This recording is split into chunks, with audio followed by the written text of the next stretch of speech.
Alrighty, welcome everyone. I'm Teeaboo, and I am here for Double Zeta Gundam, the next one. Last week, I watched the not next one. I watched the previous one, and I feel very silly about it, and it felt kind of like a big waste of time.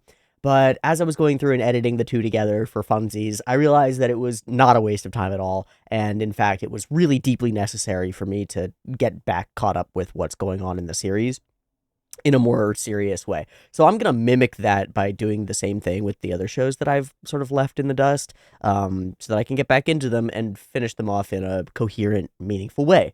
That's what I'm hoping to do here. Maybe today, maybe not. I'm like not super stuck on watching the next 3 episodes all at once. It'll depend on how I'm doing and how it feels and whether I want to.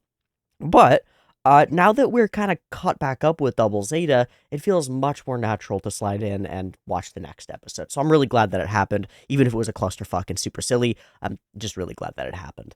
So, what's actually going on? Well, Haman and Glemmy Toto are fighting, because Glemmy has masked off and gone for his whole thing. Marshmallow Cello has been over-enhanced, which was floating around in the back of my brain somewhere, but I had completely forgotten it. He's been fucking mind-womped. He's been mind-womped this whole time, and he's been addicted to rose petals. They got him hooked on roses. They had the most addictive drug in the universe.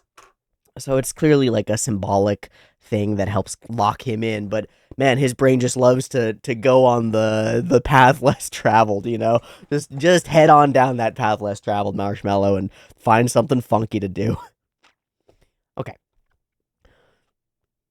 Big scale. Glemmy and Haman Karn fighting over control of the solar system, basically. These are the two big military forces in existence right now. Like, the AUG is kind of secondary at this point, and they're directly fighting against each other for control of everything. Glemmy Toto, full, like, no critical thinking toward it, just wants the power, destiny, like, my family's destiny is to be in this place, and this is what I'm gonna do. It's the right way to do things. We're gonna bring back the power of the past, and that'll be good. Haman is like, I have a particular specific grudge against a specific family, and I want to fuck their legacy over, particularly. But also, I want to prevent this fucking kid from doing something really stupid, because what he's gonna do is actually bring the full Nazis back, and I'm just role-playing. I'm just role-playing, bro. I'm LARPing. I'm LARPing as bad guys in order to prevent the worst bad guys coming into play because of my own political theories based in revenge. Something like that. And then you got Judo and Squad just being like, we're trying to live in this galaxy, you fucks. Like, y'all ruling this shit don't give a damn about who's living in it.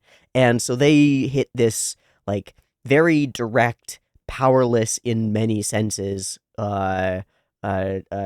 group of youths that are rebels. They're like really quality rebels in some sense. They're set against authority and systems as a whole, in general. There's this distrust completely of adults and all of their machinations and power. And it doesn't matter what their, like, byline is, what their sales pitch is. It doesn't matter that Haman Karn's sales pitch is like, but Glemmy's so much worse. Judo's like, yeah, but you suck. Yeah, but you suck, and I've been dealing with people like you who think that your personal goals outweigh the universe for my whole fucking life, and all you end up doing is treading on the next generation and treading on the children and destroying things instead of building. So what the fuck is up with that? I disagree wholeheartedly, and, like, I think it comes down to how much are you willing to compromise in order to prevent worse enemies from coming into power. This is something that happened a lot amongst Democrats during the most recent presidential election in the United States, which was there were a lot of people who didn't think that the party, the Democratic Party, was putting forth candidates that represented their views well enough, and they weren't willing to sacrifice or compromise their ideals in order to prevent the rise of a much worse toward them type of power. We can debate until the cows come home whether that's good or not. It's probably not, but it does serve as kind of a framework for the sort of thing that we're dealing with here. We've got this, like, direct rise of no mask, iron fist authoritarian fuckery, And then we've got this lady who's like, but I'm the good guy, actually, I promise. But she's doing the same thing for the most part. And she's setting up systems that will keep on going without her. Like, even if she's an important and useful ideologue, like, once she falls, it's all going to fall apart. You know, people will be following Princess Minerva, and her handlers will end up doing the thing, and it'll all be fucked. Princess Minerva is in the mix. She's just a child, right? Like, she happens to be a piece of this bloodline, and a token on the board for these big players playing their bigger game. To Judo and friends, she's a child. She's just a kid who's in this situation, and they can recognize that she's important politically, but she's just a kid, and they want to rescue her and take her out of the hands of the people who are going to use her as a pawn. But that didn't work because Haman Karn was willing to sacrifice that piece entirely in order to like fuck everything over. So our complicated clusterfuck ends up sort of resetting back to this battle state where Haman and Glemmy are fighting and battling, and the Argama is off on the side. Emary does this big self-sacrifice that kind of wasn't necessary. Good job, Emary. I feel like we just need to get rid of her so that Bright's second love interest doesn't ruin his relationship and stuff. I don't know. It just felt really forced and silly. But now we head into the end game, and our stage is sort of set. We've had a couple of mentions of a vibe that's a little bit like the stage play at the end of the last season, which I thought was really cool. And here we go. Our forces are arrayed against one another. We've got Rakan Dakaran, we've got Mashymre and his friend with pink hair who's kind of watching over him, kind of a handler, kind of also like him. I'm not really sure what the deal is there exactly. And most focused on, I guess, maybe at the center of things in a strange way, is Pluto. Narrative center. Maybe not the, like, obvious center if you're gazing over this battlefield and like, who are the important players here? You're like, okay, Mashymre, Rakan Dakaran, Glemmy Toto himself, Haman Karn herself, like a couple of other mecha suits and things, and then the Argama and the people aboard it. Those are the major players. But man, Pluto stands out to me like a lot. We've spent more time in universe dealing with this Pluto situation with these like mind-washed children, these sort of these cyber Newtype children, I think, who have been mind wiped and turned into they must be cyber Newtypes who've been turned into these soldiers. It's like it's core to our themes. It's precisely right on our themes. Is this like forced to fight situation? This like children in battle against their will, but because they've been indoctrinated or convinced or they're actually mentally fucking weird, they're willing to fight, and it destroys the children. We've been coming to this point where we have almost breakthroughs with Pluto. And it's one of those situations where all we need, I think, is one breakthrough with Pluto in the right situation where she can cause some havoc. And it's Ogre. It's Ogre. She could be the monkey wrench in this whole thing. But I don't know. And I don't know what a good solution looks like. I don't feel like we can get one. Like, none of the parties who are in play right now, none of the people who are in play bring a good solution. The AU doesn't seem capable of fighting this war, right? So, like, that solution seems to be off the table. I could be wrong, but it seems to be off the table. Argama's kind of all we've got on that front, I think. Glemmy Toto, the rise of authoritarianism in the hands of an idealistic, pretty foolish young man. Bad times. The more cynical, maybe smarter, but more cynical view of Haman Karn, bad times. We've been seeing that. To borrow a line from my Vinland videos, what does winning look like? What does even surviving this look like? Because it might not be worth it to survive in a world that's really fucked. This season, this year of Double Zeta has been marked by some grand tragedies like Dublin and some weird shit. I'm curious to see at the end here where we take it, what direction it looks like it's going. So let's go ahead and watch episode 45 of Double Zeta Gundam, and we'll see what the heck we've got in store for us. I can't make judgments before I've seen the thing, so let's watch the thing.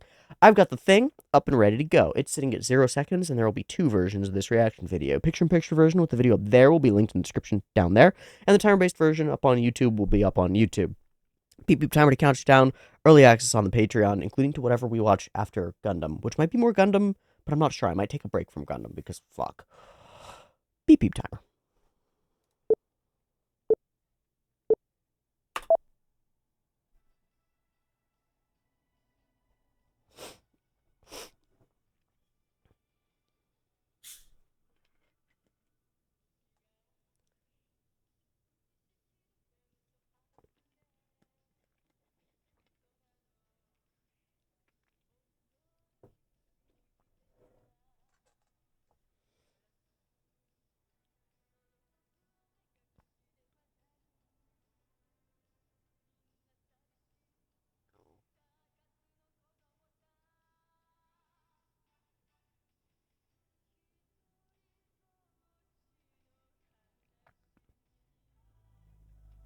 I still think that portion of the OP is really solid.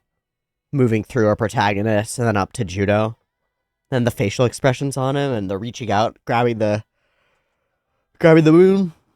It's cool.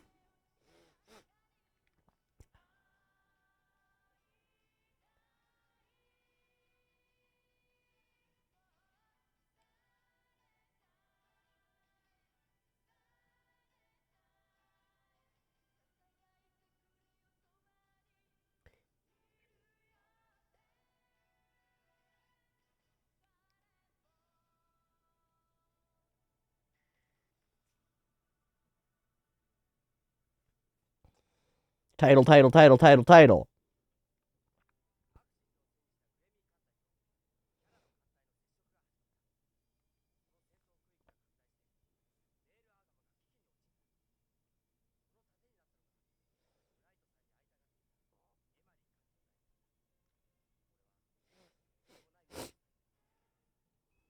I made a terrible mistake. I don't know what mistake he made. The Battle of Axis. Oh, it's not a part 1 or part 2. I'm surprised. This might be a one-off for us today. Herbert.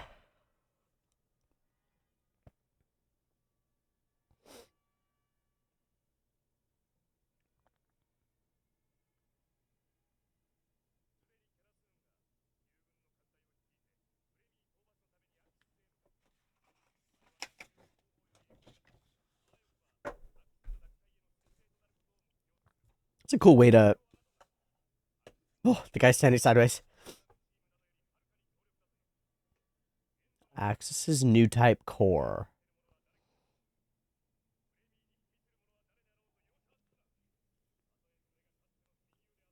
Damn, brother v brother.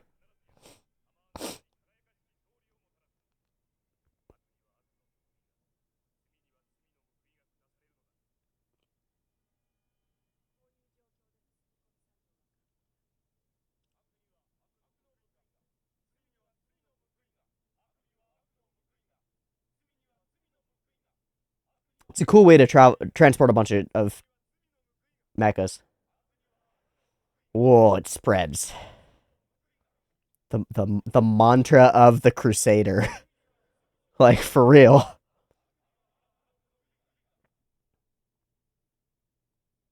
We label them as evil, and therefore they are killable. Hello, Plateau. Hey. More so since I've already raised my hand.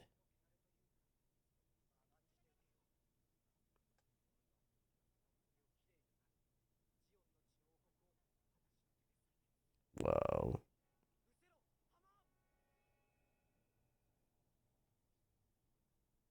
Nice mask. Maybe because it's smoky.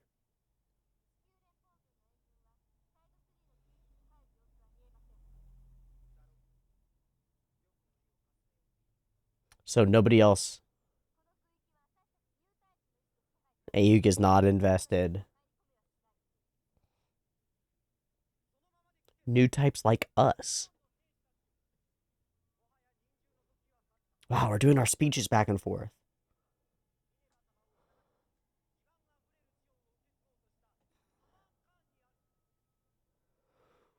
That's a fair point.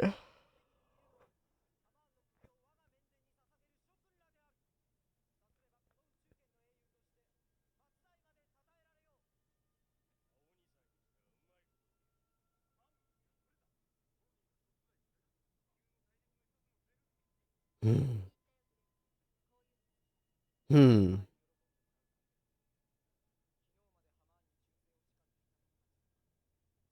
So so one is a justice thing, like a moral imperative.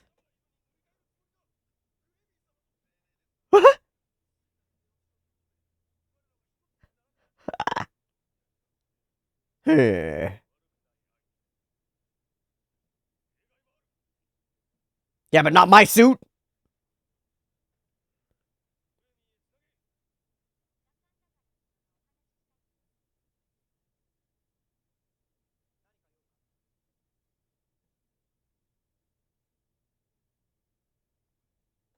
Clemmy just hanging out.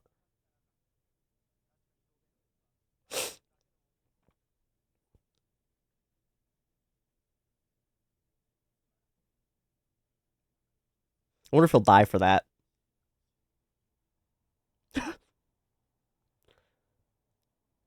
For painting his suit, getting his suit painted a different color, maybe. That would be very funny. Oh, we seem to be kind of just chilling out here while there's a war going on.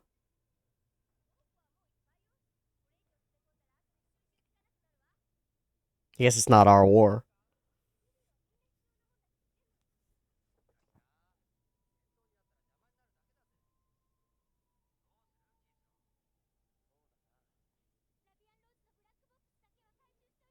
Hmm. Hmm.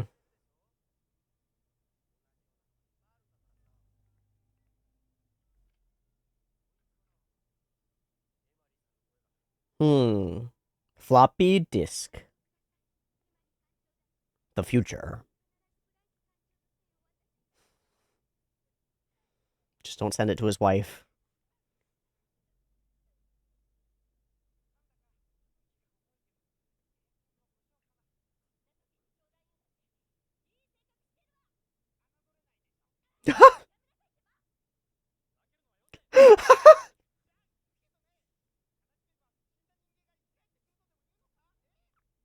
He went over this with Rasara Sarasa.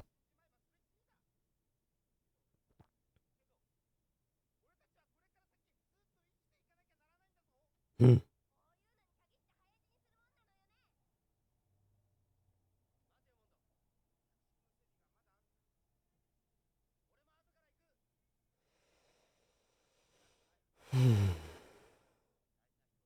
Mm-hmm. And he's trying to cope in his own way. Yeah.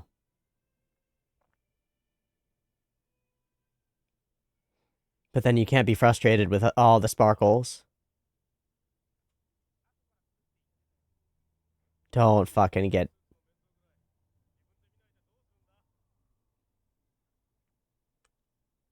my guy.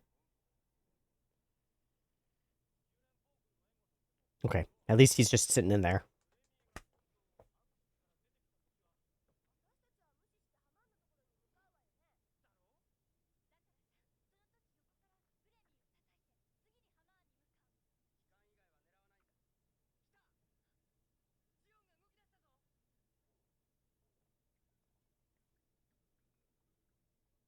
Boop, boop, boop, boop, boop, boop. I really like the flow of this episode so far.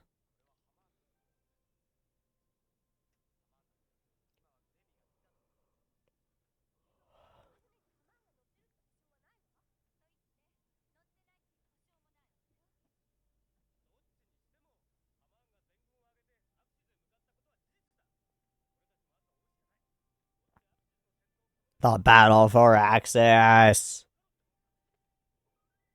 Vibes. I vibes.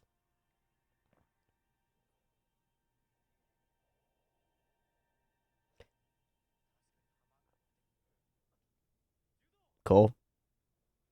Spying eyes watching you. They see your every move.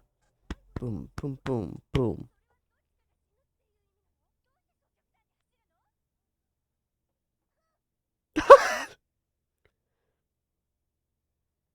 Silly.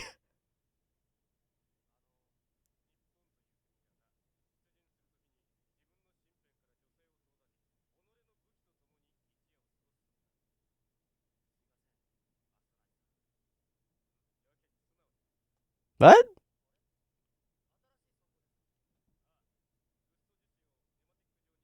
Whoa. What does that mean? Sick? Okay. What was that line about Japanese warriors and spending time away from everything with their weapons? I don't get it. I thought at first it was referencing what Mono's doing, but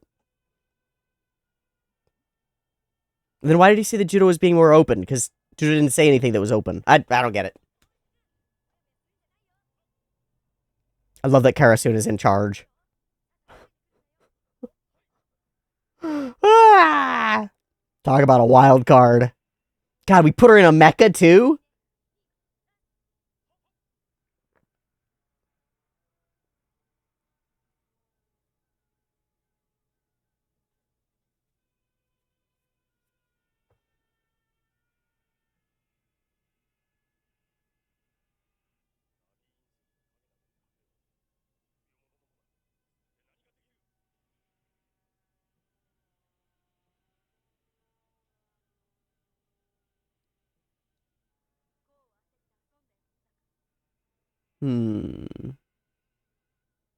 Just a direct clash. Oh, nice pose, bro.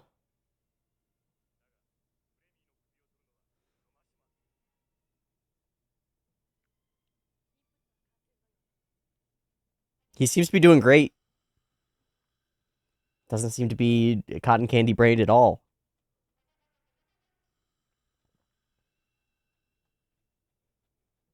But will it last? Hmm.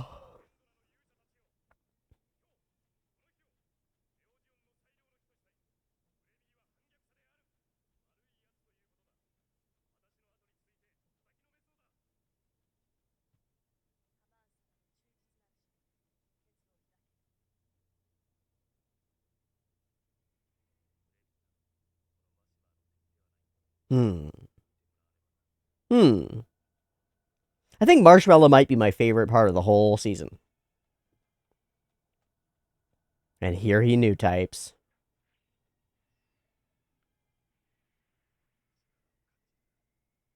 With the power of cyber.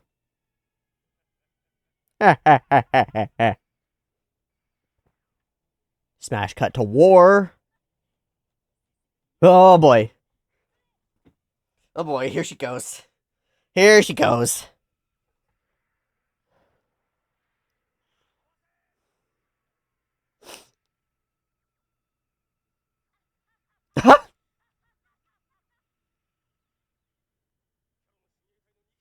Lance! Knee!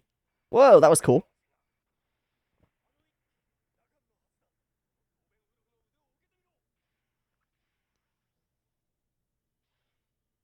Shit.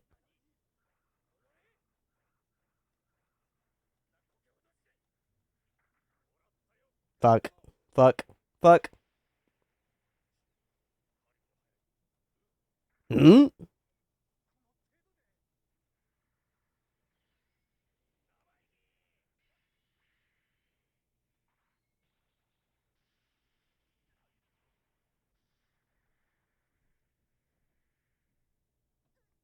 I missed something.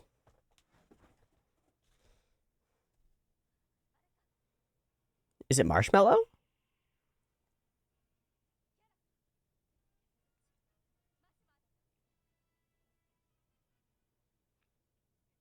Really looks like an ordinary Zaku, kind of.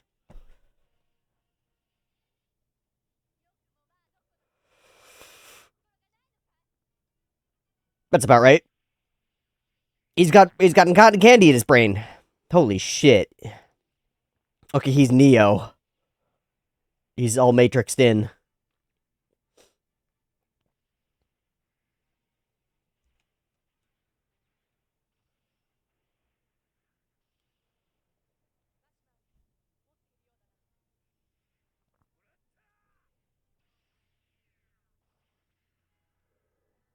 Whoa.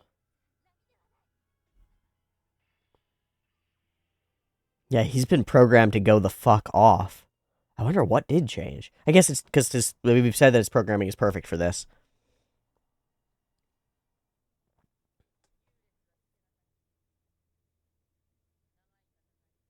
How do you tip the scales? You gonna go out yourself? Or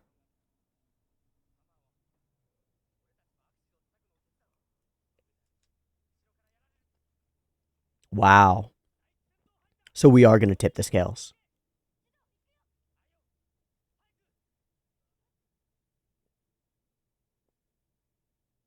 What's going on, El? Holy fuck.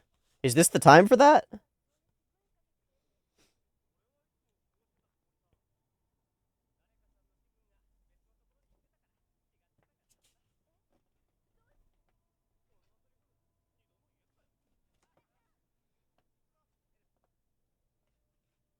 Team. Team. Yeah, you're part of the team. Yes, you are kind of mean sometimes, though. That's okay, though. Suddenly afraid that you won't make it back alive. I wasn't. Now I'm afraid.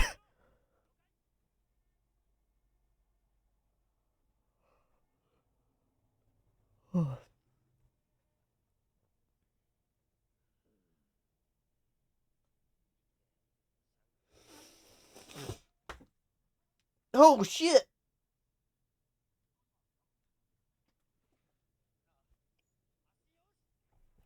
Just having a mind vibe with my dead sister who's not actually dead. Womp womp.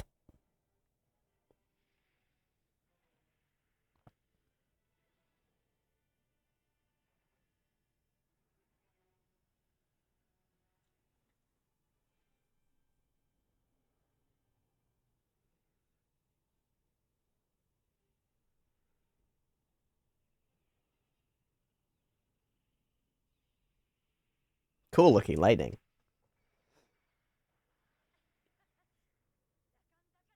Hell yeah, this is the 1v1 I really want to see.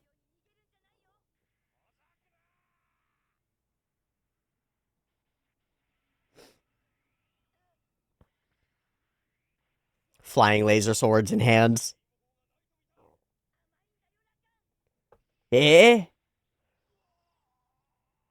Nice. Was that just her jetpack?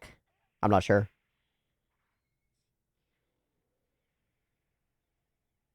Oh, hi.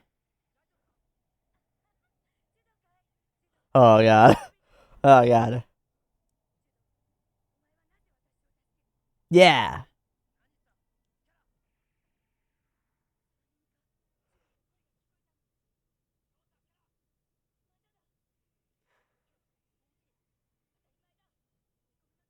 Wait, where is Judo, actually? Oh, he is right there.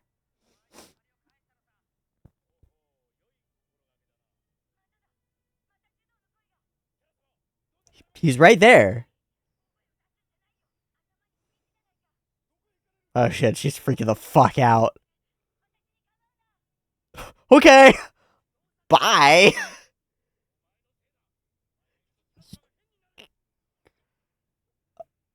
Oh, I thought it was mechas. I guess it's also Judo.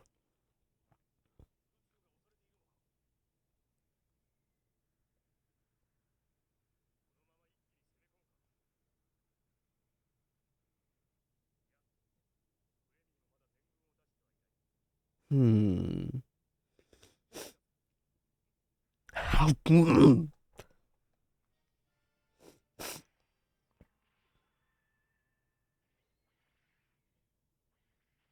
Rakadakarag! Whoa, that was a crazy sequence.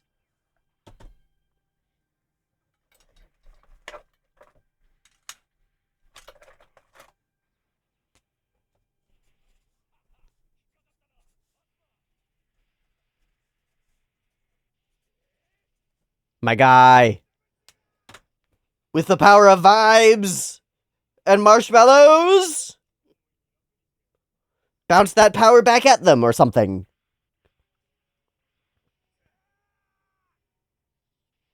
Yeah! Yeah! Insane! Ha ha ha ha! What the fuck?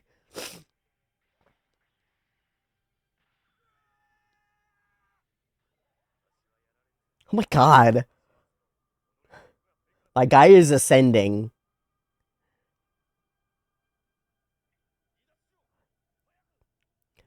We've never had somebody go this, like, this far into Newtypeness who wasn't a main character. Will he be there in the center of this?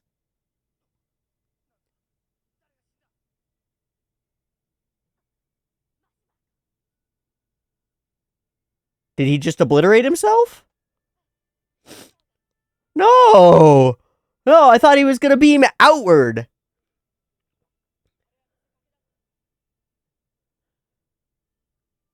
I thought he was gonna kill... No, you fucks! He was perfect! He was a perfect boy! He was the most handsomest boy! He was the best boy! From the beginning! I think we're done. I think fuck this shit. No, I'm kidding, I'm kidding, I'm kidding. Fuck!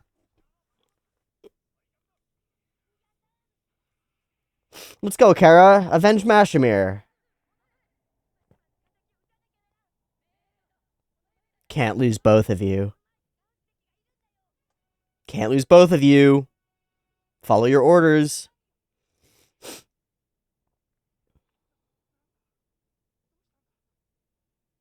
The retreat.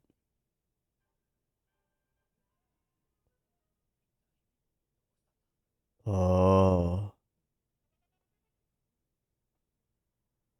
Huh? That looks like Plu.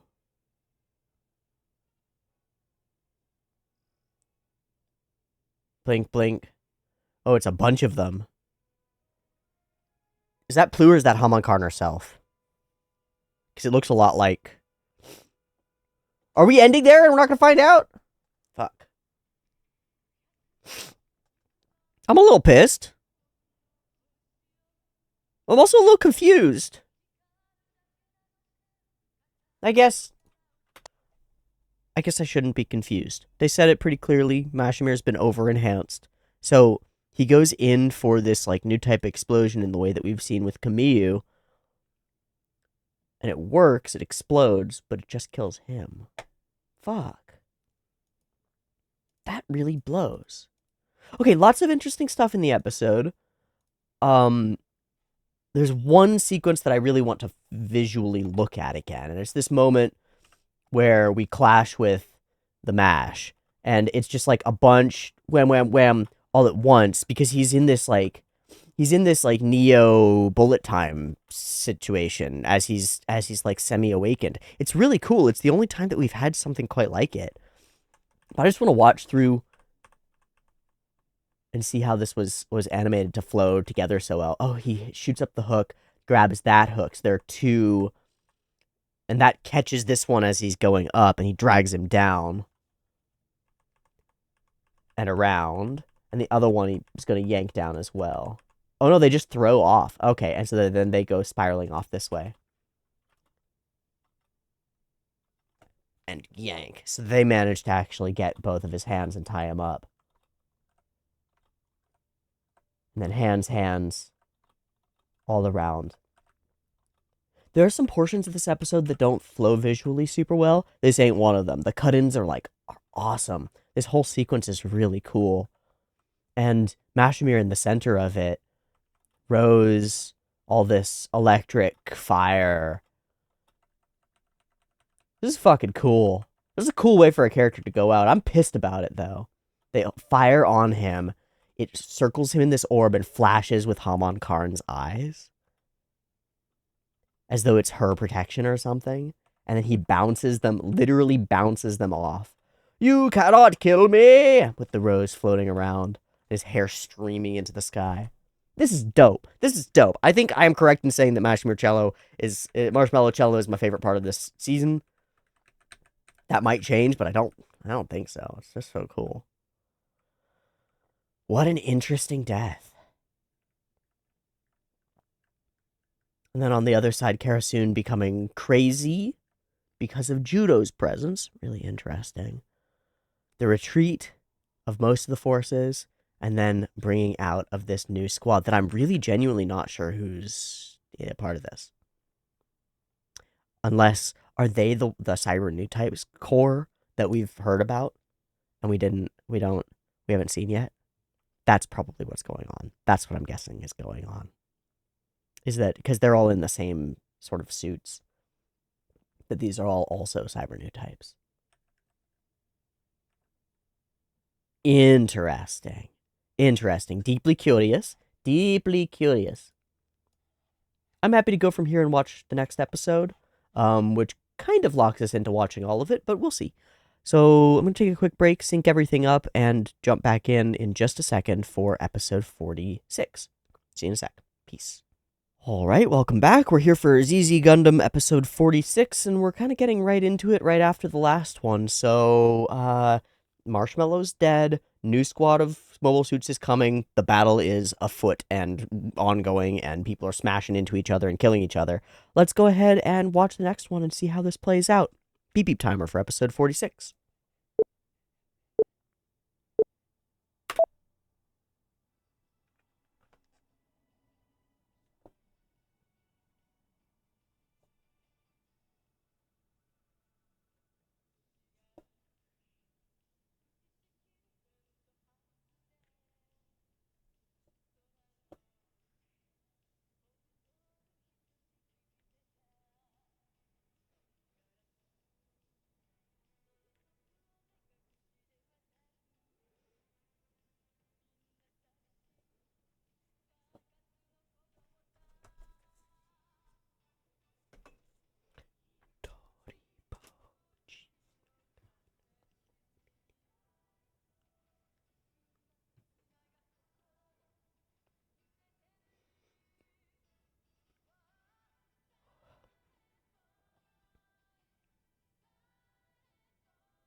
Damn.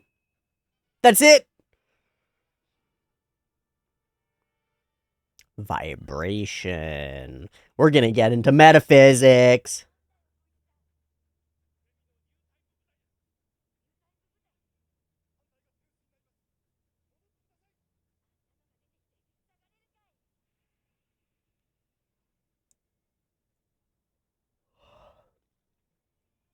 Those are Glemmy's Newtype core. Okay.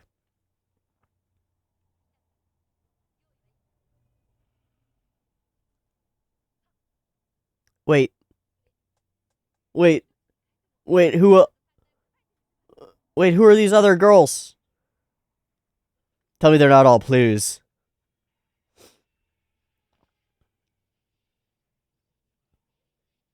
They do all have bits, it seems. Or funnels. Dude, Kara, I don't want you to die too.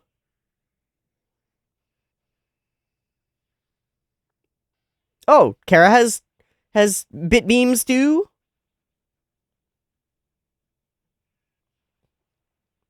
I We're new typing against one another. It's new types versus new types. We're bouncing beams now. That's a thing that happens. Yada! I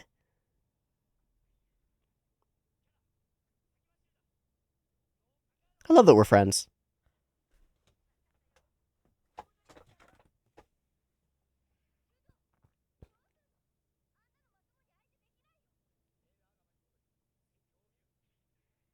Okay, we're just gonna peace out and watch. Those new types are gonna cut a line through their enemy, if that's, like, bad. Whoa! What's this? Whoa! Hello?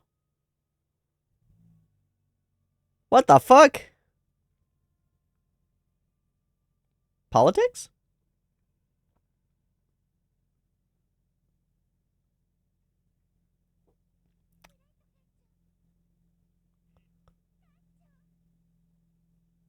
Nani the Pog? Well, hi there. Yeah. Yeah, I know her too. Holy shit, we're just pulling this at the end? I mean, this is cool. Investor? Oh, nice.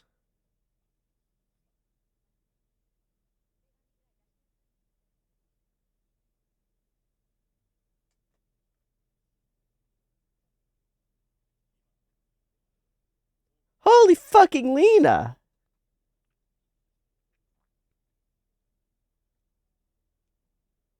This is cool. Like you all did once.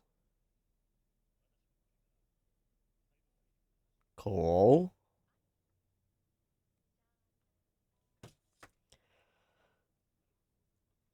Oh, come on.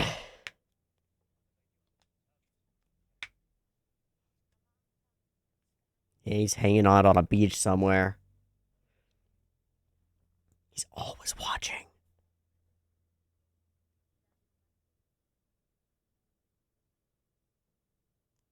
This is a setup for Char's counterattack, right?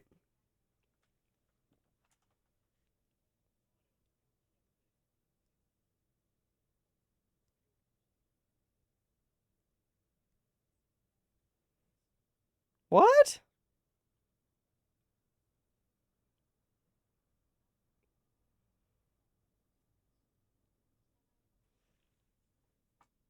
Ah, I vibe with that.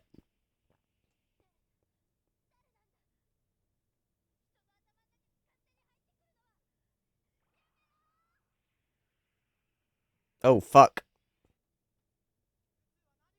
Just having a mental breakdown, it's fine.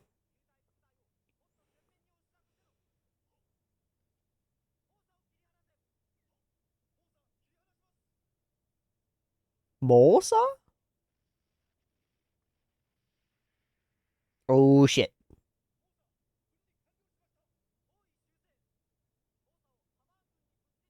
Oh, shit.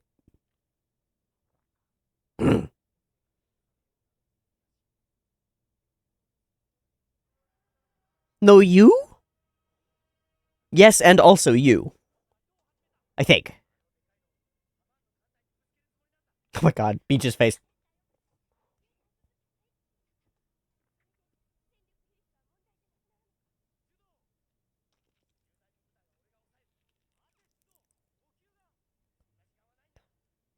Don't get killed, bud.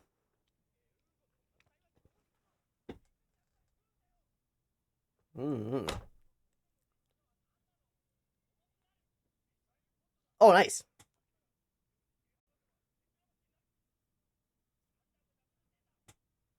Alright, we got a bunch of missiles. And we got a bunch of new armor.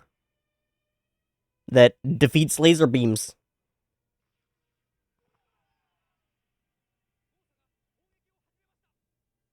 Wow, what a face.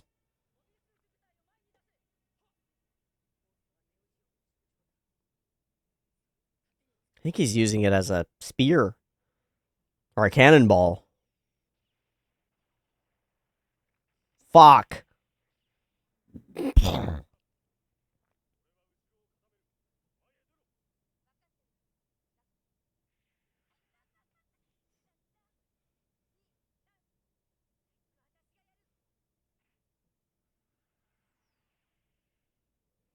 Oh, you're just gonna go after? Oh, boy.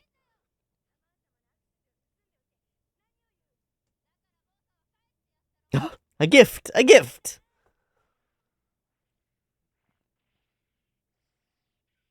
Bits and bits. I wish we'd established Kara using those earlier. I feel like we really didn't.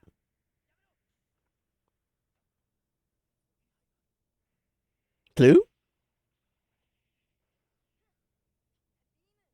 Oh! Ah! Ah! Ah! That was really fun.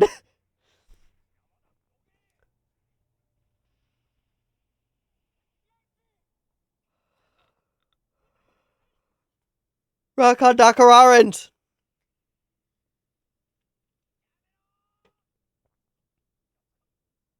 Yeah, don't you hurt my Kara.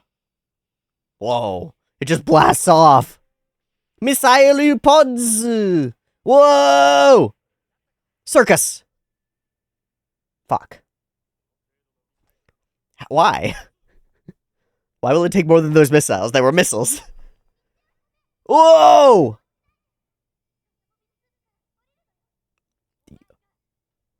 Clue 1 is here! Assistance from beyond the grave! Yeah!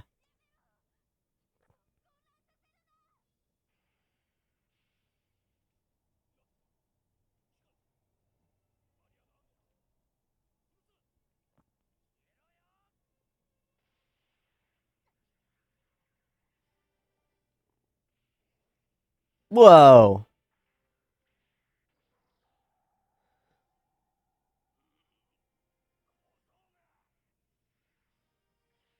Oh! Oh! Oh! Oh! Got him. Don't underestimate the children, dude. Got him.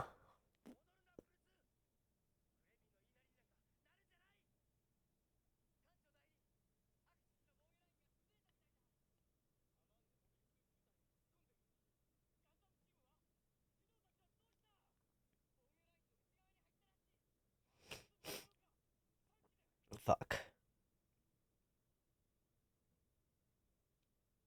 Oh boy. Is that gonna crash?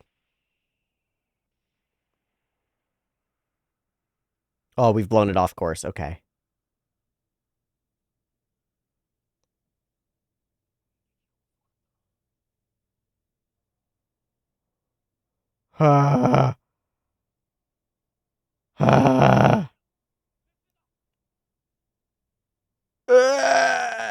That's bad, but it could be worse. All right.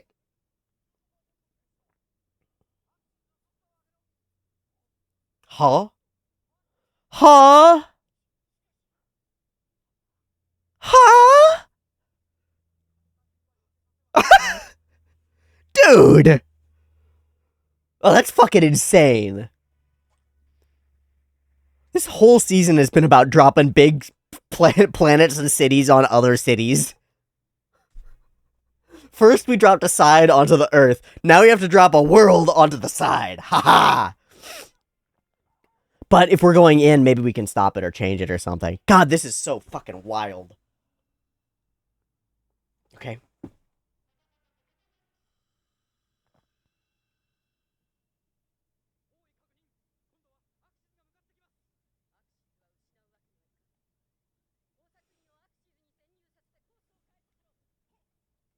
Hmm.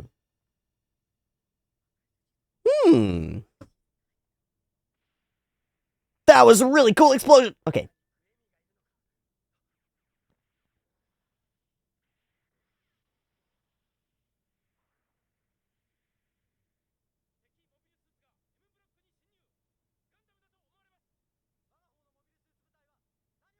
Dying.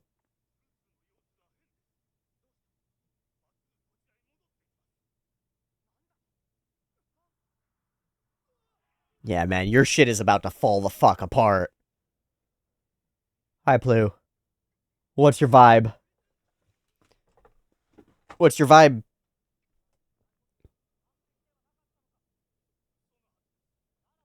There's a human element. Vibrations, vibrations, waves.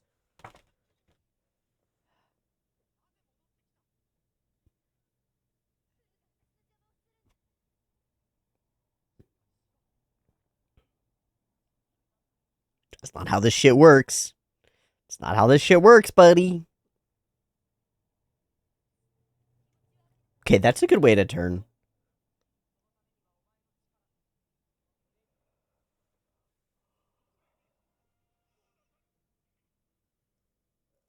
Did he just get in the suit with? Oh.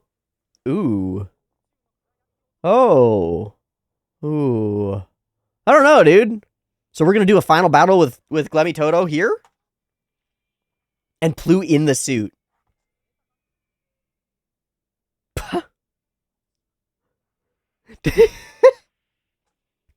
Wait, does he think that Ruruka's in the Zeta Gundam right now?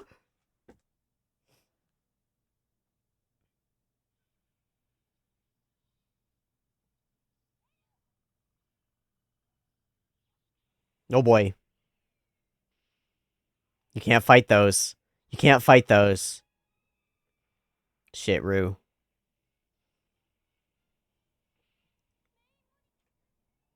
Oh, because it's the Zeta. He knows that it's her. It's not the double Zeta. It makes sense. Okay.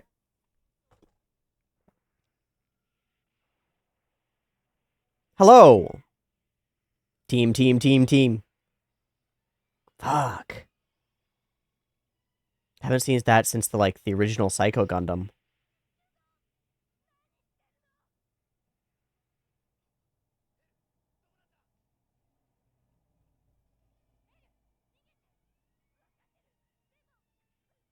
Uh-oh. Uh-oh, uh-oh, uh-oh. Oh, she's really not doing okay.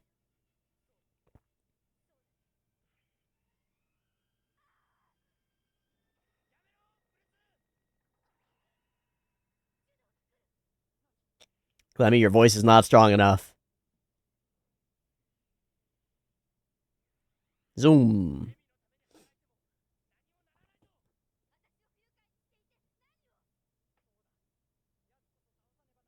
Damn, this is really intriguing. Is she gonna get out?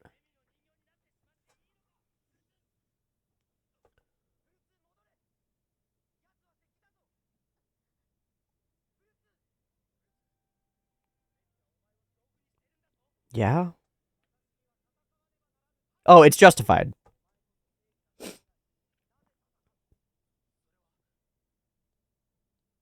Well, you're trying to kill my friends. You're trying to kill my friends would be a good answer.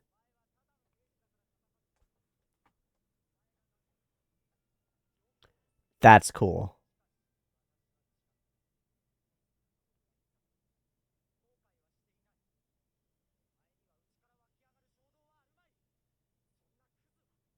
Whoa.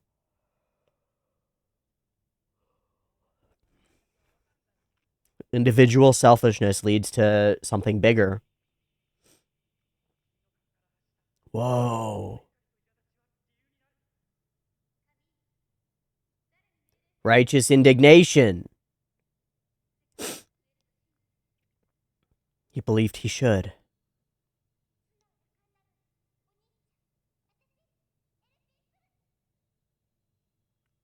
All the lost.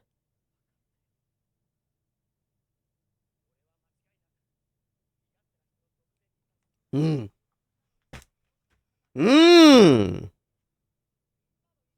I fight for the collective. I wasn't willing to say it.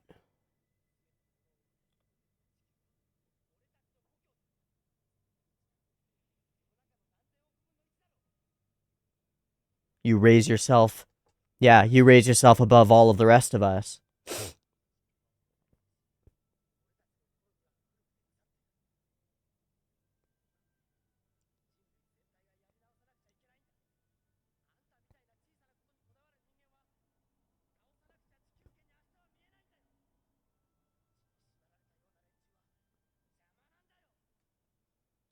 Is this image being broadcast to everybody?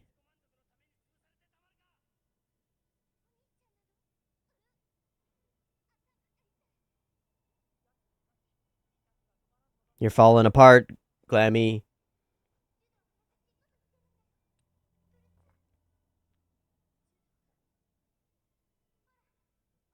Yeah, come to the light side.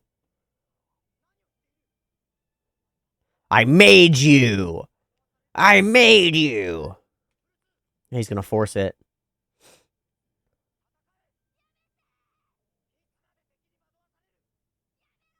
You're the enemy. Oh shit. Oh shit.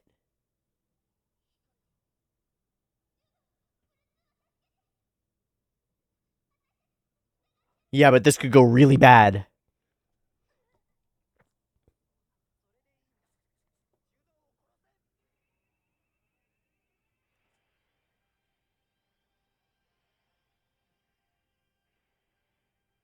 So she's powering it, but he's at the controls? Fuck. Oh, the laser. The shield. For a few seconds. It's not quite like that invulnerable Zeta.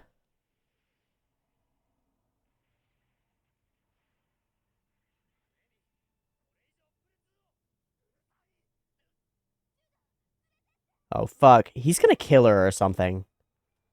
Okay, we got her. We're out. Fuck you, Glemmy. Oh, shit. Oh, shit. Oh, shit.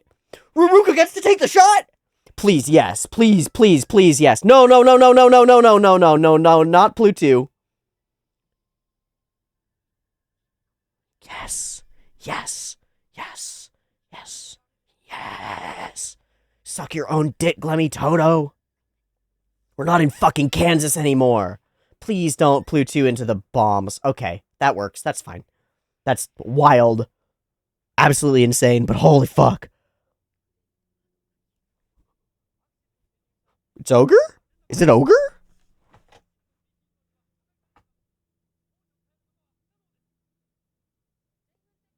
Wait, so Axis is on an unstoppable course now?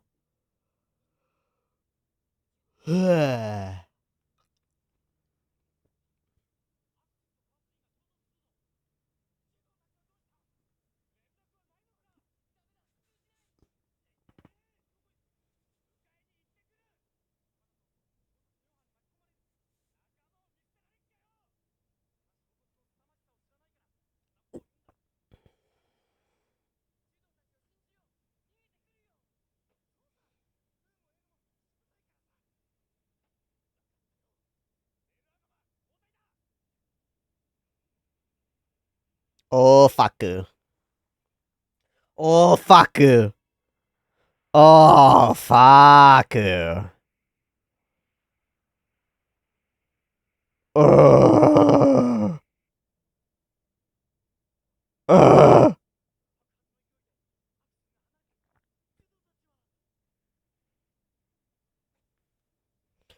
My money's on Axis surviving this.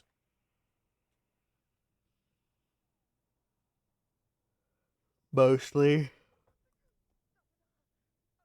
Maybe I'm wrong. If Axis gets destroyed, that is kind of that reset. Whoa! Whoa!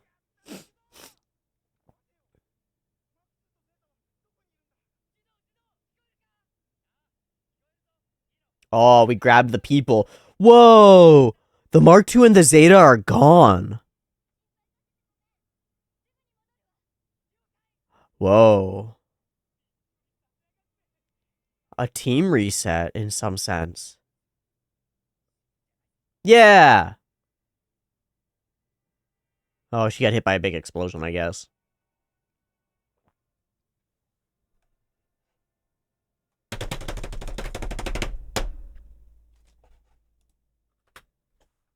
Whoa. Out of 10. That gets a solid whoa out of 10. That was pretty wild. There's some shit here that I think is actually interesting and cool. We're gonna jump into the next one. Bits versus Bits is really cool. I wish we had. I feel like I haven't seen Karasun pilot Bits before, so it feels a little wonky. Overall flow of the episode I think is great. I love that we jump to Bright and show that he's struggling on the Ayug side to get this stuff done. but also these interactions with Sayla set up the future in a really interesting way. They do sort of seem like overall what we're doing is saying like, well, the events of this whole season kind of don't matter that much. It's fine. Um, sort of an isolated story. It's all self-contained. Yeah, but I like that we tie it in. This is, I guess I mentioned at the beginning of the episode that like that sequence where we watch our protagonists and we show them in progression, and then we have Judo step up to the plate, kind of, is one of the strongest pieces of the opening, and one of the strongest like thematic elements of the show is that there's this generational element. You're carrying on a lineage. You're carrying on using the same tools, the mechas, and using the same tools, the Newtypeness and the friendships and the soul bonding and all that shit as the people before. And I think there's something about this conversation between Bright and Sayla as they, part of a previous generation, sort of talk through recognizing that the same thing is playing out again and worrying and wondering at the kids who are out there doing it. A lot of young people are out there like you all did once.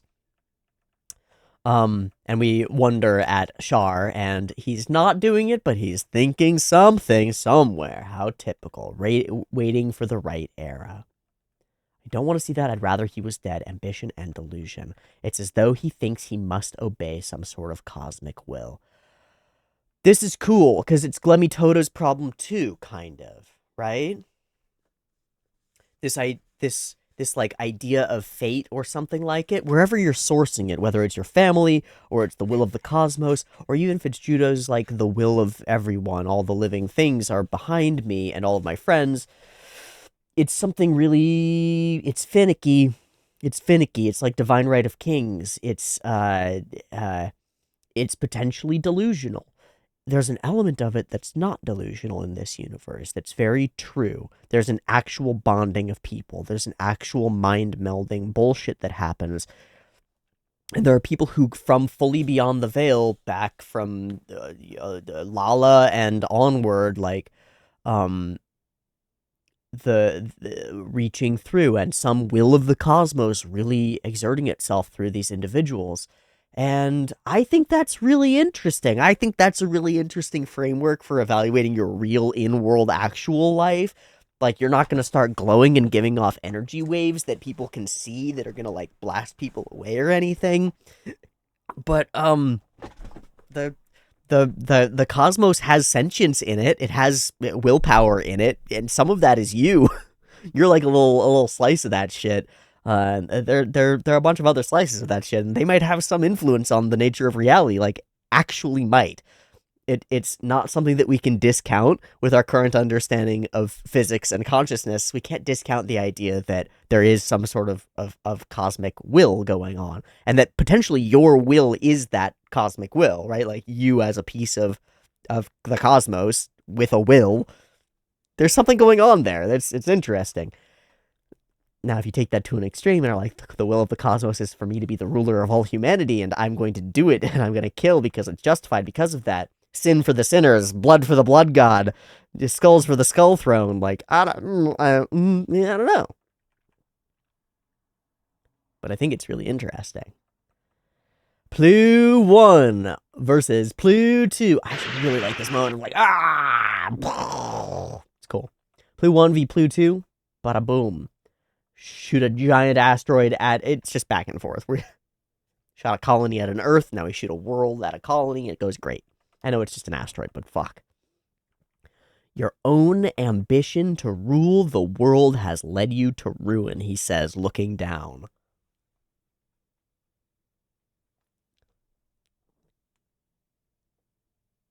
It's pretty fun. It's irony. This is irony. Yes. I think this is irony. Hawan v Kara, I'm sorry, Kara versus Plu2 is cool. Rakan Dakaran's reveal is, like, so fun. Ha! And there's this eye flash in there. Ha! Ah! I see you. And then he's got his hair, like, going wild. I like it. It's cool.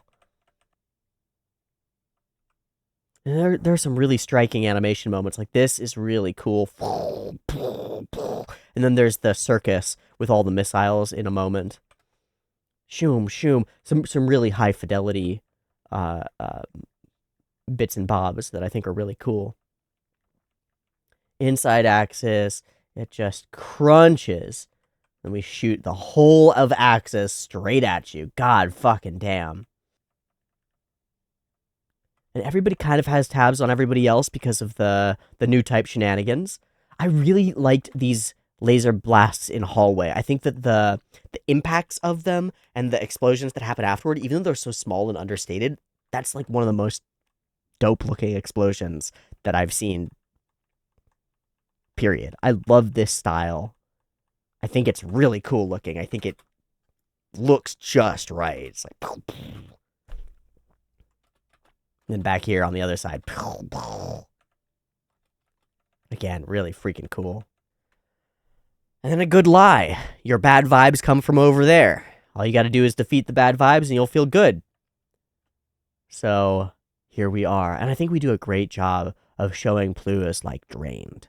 As, like, overwhelmed and not sure and being, like, pushed around by Glemmy. This face-off feels almost Wild Westy in a cool way. Zeta Gundam, Ruruka. Yeah, so we knock down Ru. He's aware that it's Ru. Really kind of go for the kill. Judo arrives, and we have our 1v1 with Plu in the center. And we lay it out. We lay out an incredible picture of mask-off egotism and narcissism. Egotism is exactly what Judo calls him, and I think it's just right. And it manages to get Judo to put the right words into place. I have a cosmic destiny. I have a great cause that I must fight for, and therefore, everything that I do is justified. Like, he doesn't answer, Glemmy's just using you. It's true. He's like, yeah, and it's worth it. There's a greater cause than any of us that I must fight for. And that great cause comes from my egotism. It comes from his belief that he's better than, right? His belief that he's better than and that he knows best, that he can shepherd humanity into a great future, that, like, his family is destined, like it's meant to be. Even when he's walking through the hallway and thinking about not being pure-blooded enough, he's mixing and matching his ideals, right, to justify himself being in power, not anything else. Why do you fight when you can't see what justice means? And he puts Judo on the back foot there for just a second. And we have this answer, condescendingly as possible. You fight because you have to, because circumstances have forced you to. And there's a piece of that that's true. Circumstances have forced Judo into that situation.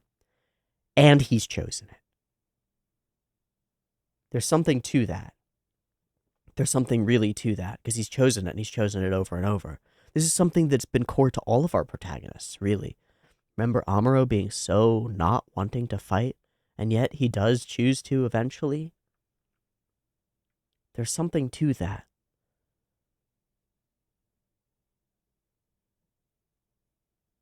Accepting and handling the circumstances that you're in, and fighting for a better future with them? That's something noble, I think. Me, I'm different. I chose a harsh life. This has the aesthetic of an Ivy League kid going slumming, right? Being like, I've chosen difficulty. I've chosen to slug it out in the world as a CEO of a global international corporation that I was allowed into because my parents were part of it. I chose the difficulty. Don't you get it? I'm out there on the front lines ordering other people to do stuff for me. You don't understand at all. Okay. All right. It falls flat. It's like, I chose a harsh life, and we watched you this episode sitting around with your glass of wine and your servants and stuff. It's like, oh, I don't know, dude. You chose a harsh life in order to get to extreme power. I have no regrets about it, sure. You have no urge boiling within you that drives you. This is interesting. This is a line of thought that I fall into sometimes, because I'm deeply passionate about things, and I think there's intense meaning in our actions and behaviors. So when I see people who are just sort of surviving their lives and not living with purpose, and like the fire doesn't seem to be lighting them from underneath, and it's like, are you not aware that you're gonna die? Like, are you not aware that you're temporary? Are you not aware that there's a world out there and you're the only thing that has the conscious ability to try to change it? And, like, maybe you should be working at that in some sense? Because that's what, like, inspires me to be alive. And without that, I feel really dead and really desperate for some kind of meaning and purpose. Maybe that's fucked up on my front. And to some extent it is. It's part of my internal trauma and damage and, like, existence as a child and my hero savior complex and all that jazz, right? Like, it's messed up in lots of ways. But what's really messed up is to be condescending towards somebody else who's living their own life in their own way. And to say that because they don't live their life for the same purposes and the same reasons that you do, that their purposes and their reasons are meaningless. To be this dismissive of another person's actions and fight is like, that's where we get to irredeemable villainy for me. I think it's really cool. That's where we get to irredeemable villainy for me, because it comes to this place where it says, based on my judgment, I judge that my choices are good and just and right, and your choices are bad and wrong and stupid. But it's all framed based on my judgment, and it doesn't incorporate the idea that you might have a different set of principles and frameworks, a completely different judgment. Based on my set of things, your lack of some urge to change the world and power, the fact that you don't care about that means that I don't care about you, and I think you're stupid and lame. Okay, sure, but you dismiss a whole swath of experience and reality and existence by doing that. It's like, in a different framework, it's like, you don't understand, kid. Money rules everything. You're useless. And the kid is like, yeah, but I have my friends. And, like, that's what meaning seems to be to me, and I don't really care about your money and power shit. And that's really kind of exactly what we have here. You don't have this urge. He's like, well, I am fighting for the will of humanity, I think. And it's, like, hard for me to say that, because it feels pretty arrogant to be like, no, I'm actually incorporating the will of all these dead people and these people around me, and I'm the sword that they're all swinging. And this isn't about what I want, Glemmy Toto. This isn't about what I want. This is some kind of cosmic will going on. It's not about my urges. In fact, I'm kind of empty of those. Like, you've crushed those out of me. I don't really care that much anymore, but I'm not going to let you keep going. You're garbage, and I want you out of my sight. No, you're wrong. I understand the mistakes caused by people's individual desires. Ah. Ah. Ah. Ah. I love a good thesis statement. I love a good fucking thesis statement. It's one of my favorite things about essay writing. Is writing a thesis statement. You want a secret for writing a thesis statement? Write it at the end. Write your essay. Write out the things that you actually infer from the piece of work that you're analyzing or from whatever you're doing. Write all that out. And then figure out what the fuck you wrote. And be like, what's the point of all of this? And then write that as your thesis statement at the end. This is like a real solid thesis statement for Double Zeta Gundam.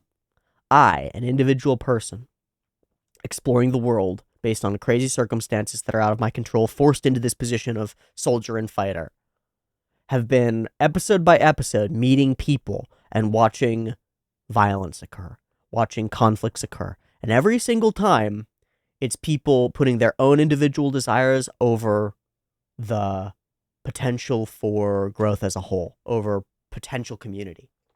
Every single time, it's this selfishness. Every single time, it's individuals and their egos getting in the way of progress. Every single time. This is my thesis statement. I understand what's really going on in reality, and that creates a necessity for action. By my own judgment, and by the will of all of these other people who have influenced me and who I've learned from, because I'm willing to look at them and understand them and understand their fears and their individual desires and how it all plays out. And I've seen enough little individual pieces to put this together. I understand that these mistakes happen. I understand. And so that anger, that frustration, that I've intuited as a human thinking entity, by my own spirit, by my own consciousness, that I have a reason to fight. It's not some grand scheme that I'm part of. It's an intuition. It's trust and faith in my heart and in the hearts of the people around me. We don't fight because we're ordered to. My predecessor didn't. He fought because he believed he should save the world. And maybe that broke him. Maybe that's not quite right. Maybe that's a complex of its own. But he believed he should save the world. Sticky keys. Your feelings are honest. All these people who've fought.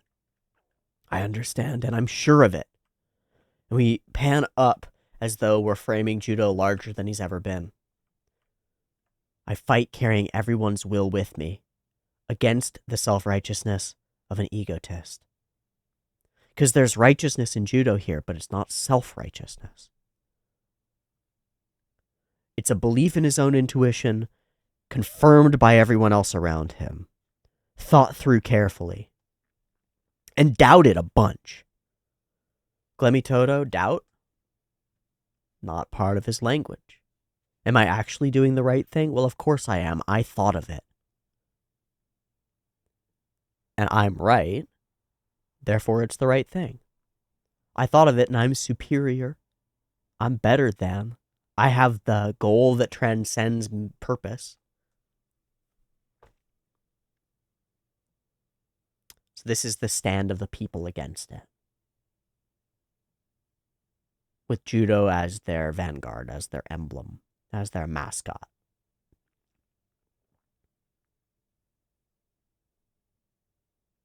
It's cool.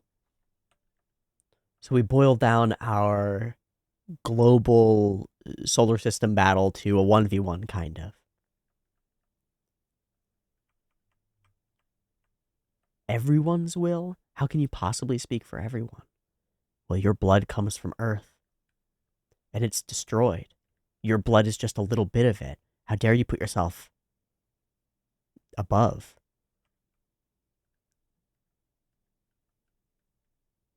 So I feel like this image goes everywhere. There are real problems to solve. We need a fresh start. But we'll never have that future if we keep bickering over little things. If you're bound by blood, you're just in the way. Human possibility crushed for some petty self-satisfaction. Wow.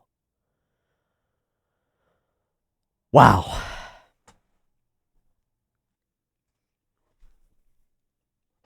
In the face of the rise of egotism, self-righteousness, and authoritarianism, power sought via violence, taken via manipulation, in its forms of control over others, fostered via lies. The voice of the people, through the youth,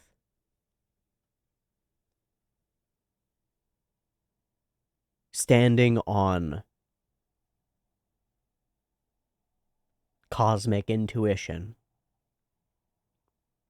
I was just reading, gosh, that's so funny.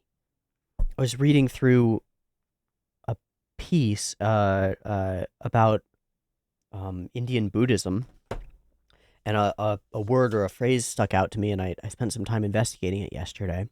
And the word or the phrase was prajna paramita. Might have said that wrong. Perfection of wisdom or transcendent knowledge.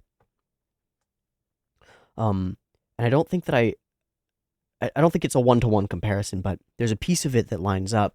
There's this idea in the passage that I read that what the Buddha did sitting under the tree is dispense with all of the wisdom that wasn't this internal perfected wisdom, this sort of cosmic wisdom. This idea being that there is truth that can only ever be really intuited, that can only ever really be felt in the absence of other thought and feeling, and that is transcendental that comes to the human mind from itself, or potentially from elsewhere, or from its own structure, or something like that. This feels like that in a fictitious sort of context.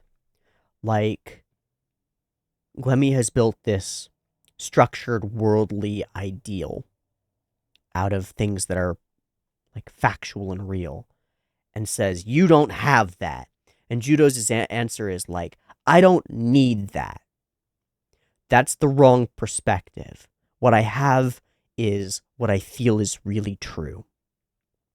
What I feel in my heart of hearts from everyone around me is really true.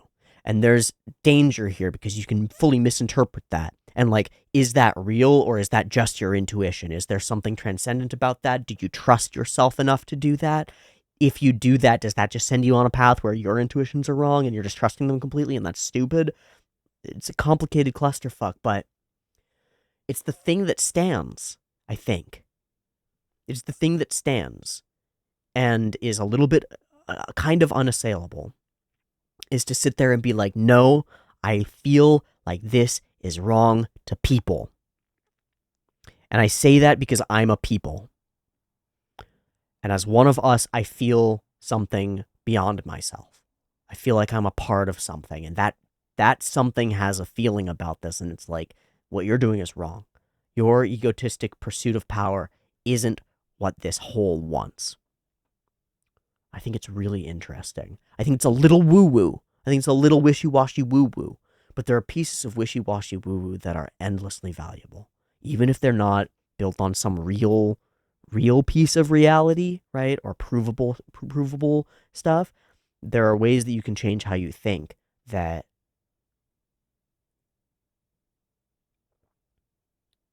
alter the substrate of your mind in a way that does change reality.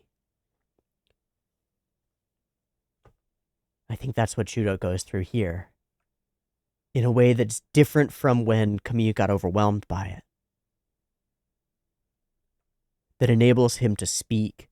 Like, something about Judo enables him to stand and speak and reach out and channel this, right? Yeah.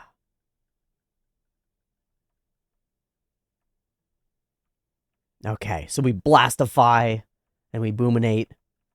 We zap and we zoom. Is it invulnerable? Well, to you, it might as well be. She leaves on her own. I'll never forget that you loved me. And Ruruka gets to take the shot. We get one of the most incredibly evocative faces of pre-death. You? This deep betrayal, like, but I'm the good guy. But I'm the guy.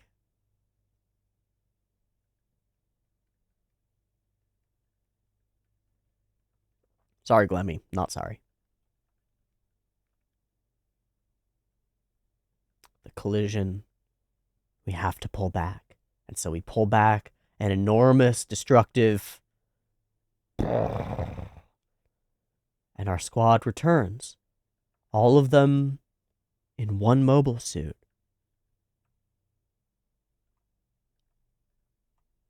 The suits that have come before are no more. There's something to that, isn't there? Humanity needs a fresh start.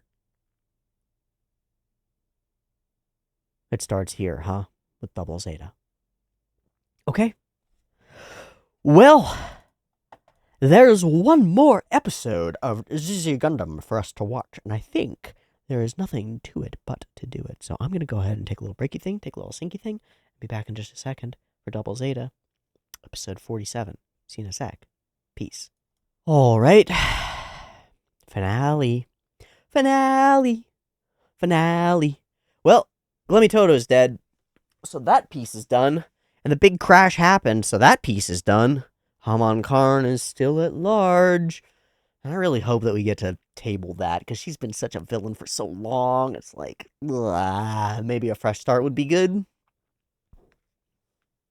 But it's gotta land. I think the end for Glemmy Toto landed thematically in a really powerful way. How do we wrap the rest? How do we make this season end on a note that leaves a moderately sweet taste in my mouth? Because there's lots of crazy shit in this. There's lots of cake, there's lots of cotton candy, and there are a couple marshmallows. I hope it can all come together. Let's go ahead and watch the last episode of Double Zeta Gundam and see where we're going to leave this series for now. Beep beep timer.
Warrior once more.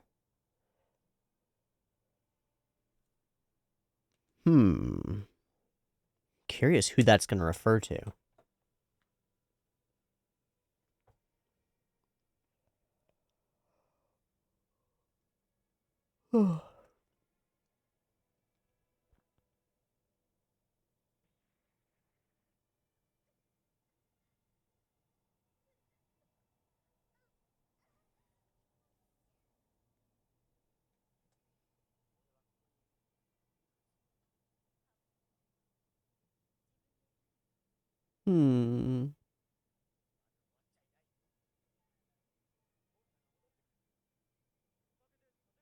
It's coming back?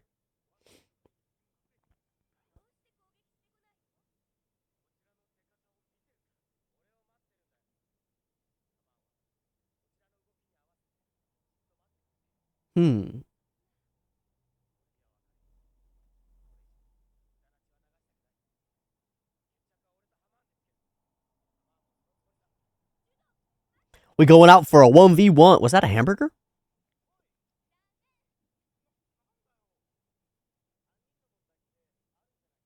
It is a hamburger.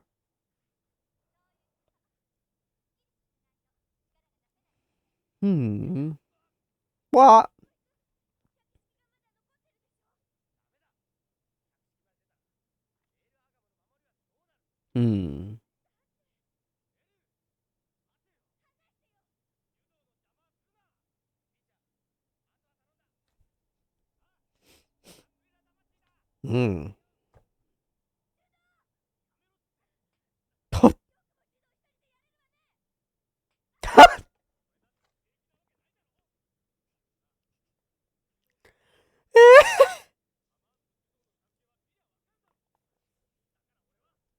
Oh. Oh.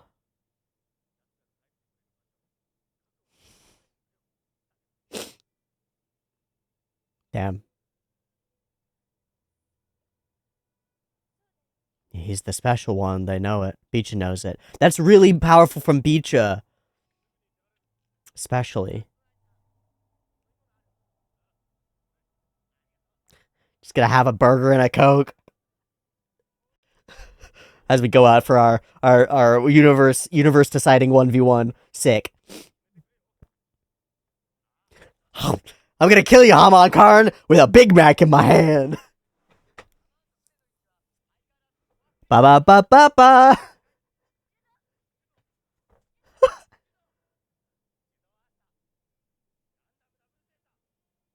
Ikimasu!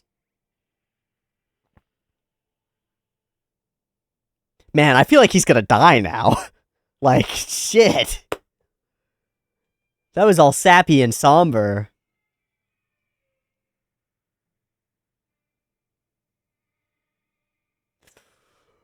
Ooh.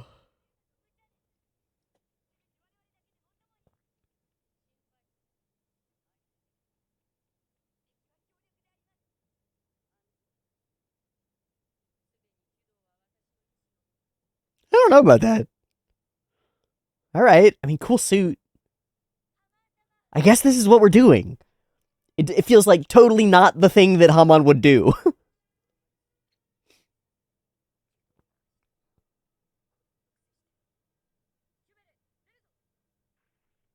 But only consider. She has decided against wearing the normal suit. Which means that if she gets space, she's gone. Okay. So will this be a visual extravaganza battle? I'm really intrigued by this. This is quite confusing. Sweet. Whoa. Whoa. Who's this? Whoa. That's a lot of flyboys. Yeah. What? What is this? What? What do you mean, the ghost of Glemmy Toto? And who is that? Aw, okay, so she did come out. Alright, so they're gonna hold them off so that we can have our 1v1. That's kinda noble. But who's piloting all the Q-Blaze? I didn't know we had those.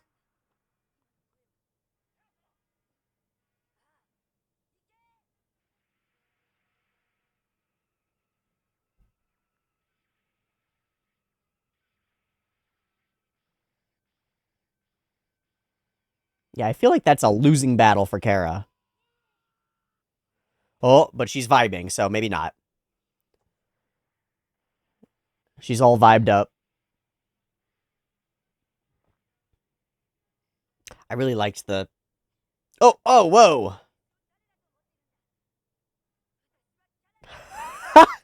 And I must have my titties out! Power!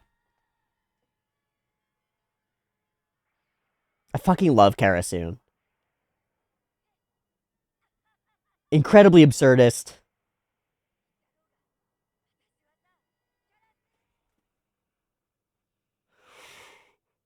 Why did she have to die right after I said I loved Karasoon? Fuck.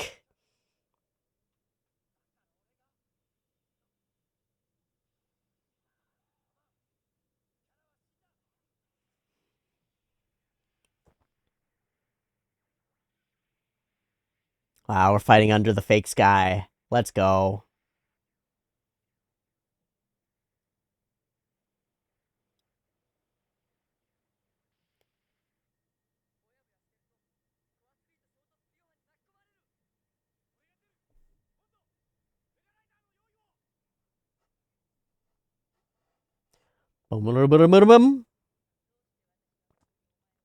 To fight?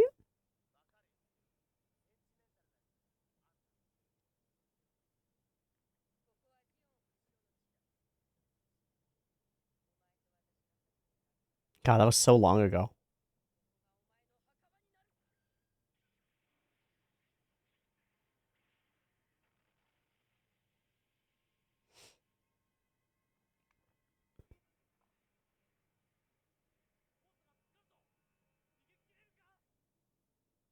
And they're inside. Cool angle. Oh. Oh. She is wearing a normal suit, okay.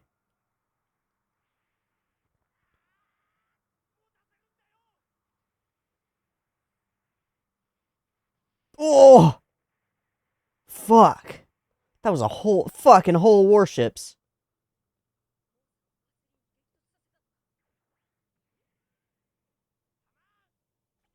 Come on, you bitch.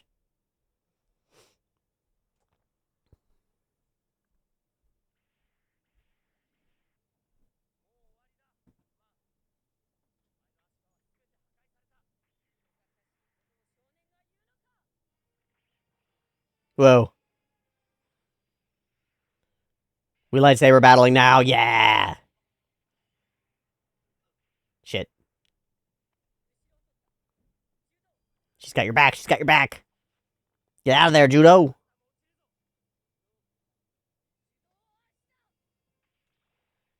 Oh. Oh. Separate the top. Let's go. Oh. Blast. Boom. I don't need the full suit. Shit. You might need the full suit. Can we reform? Oh, fuck. It's just him. Oh, we're going 1v1 in hands. We're going Vernier. We're flying away. Whee! Oh, he's just gonna hit her. Let's go. We can rule the earth as father and son.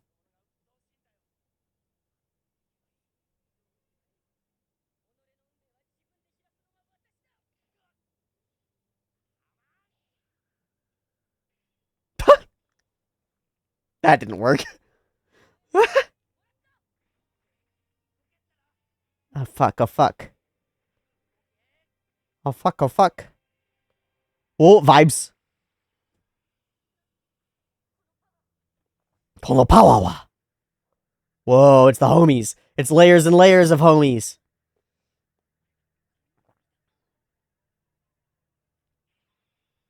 Vibes. Oh, we're sucking in the parts. It's a psychic henshin.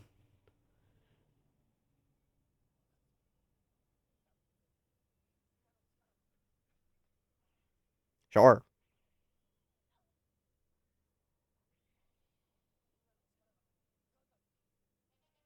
Sure. Sure, yeah. Alright.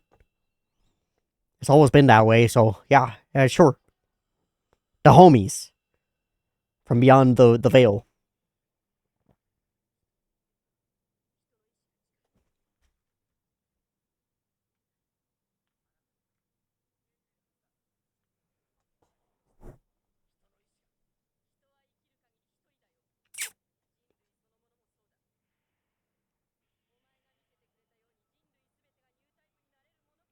That seems true. Yeah. Don't you have any faith in people? What if we founded ourselves on a different principle? What if we tried love?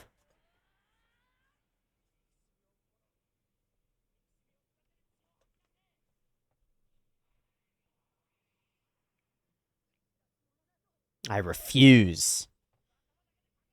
No heart here.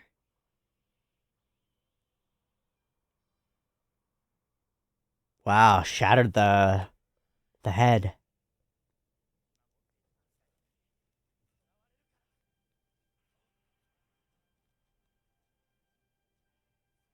Womp womp.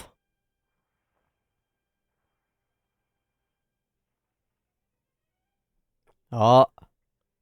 Oh.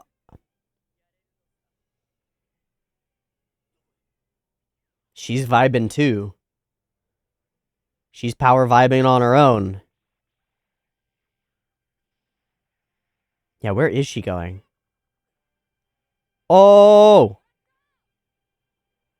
Good trick.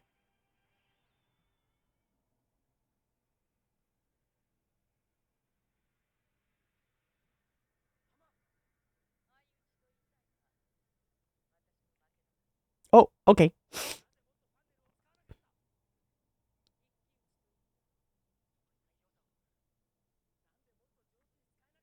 Hmm. Hmm. We wouldn't have had to fight at all.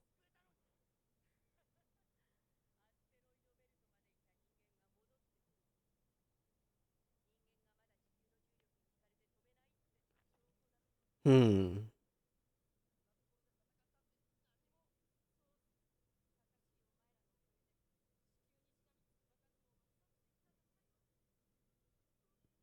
But you just said that that can't... Okay.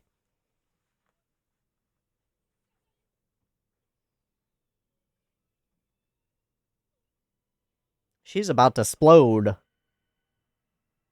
I think.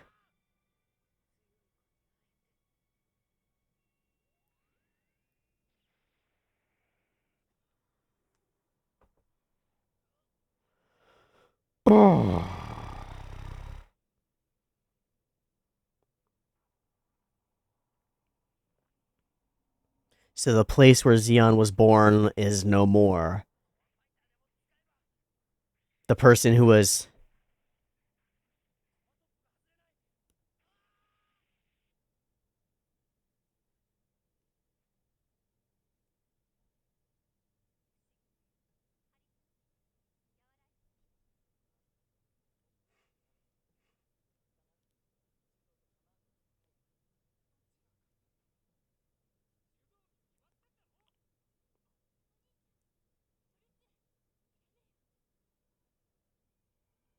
She might be the only one who can find him in all this.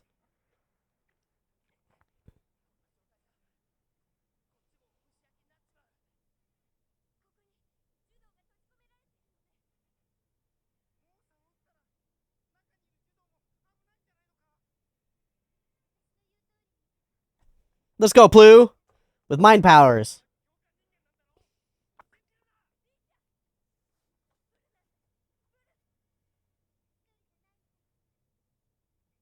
Hmm.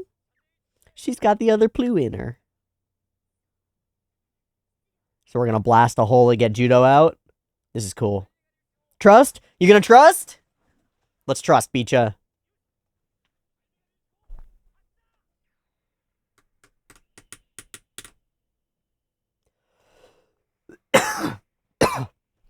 Ah, fuck, we killed our friend.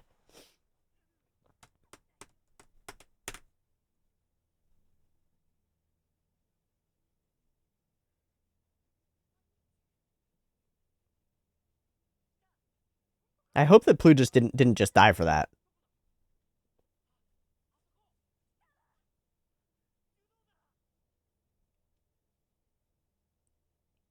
Yay!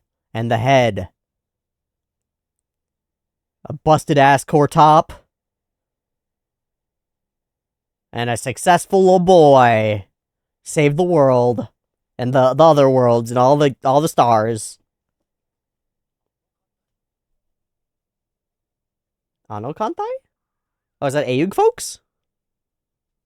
A little late. Wow, here for the cleanup. Yeah, right? After everybody's fucking dead? Yeah! God damn. Shit brains.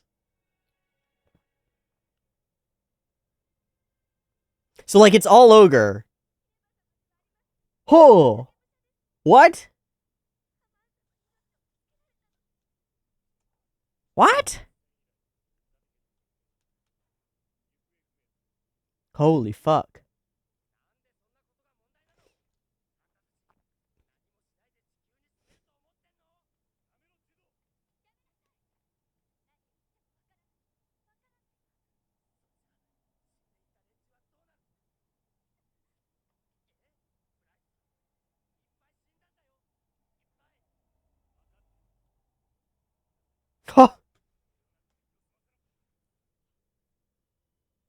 Won't change anything.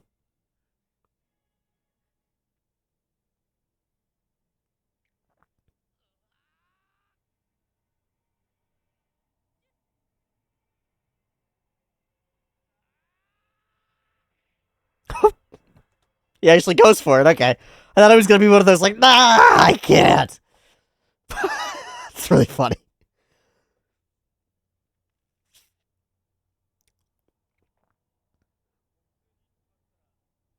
The kids!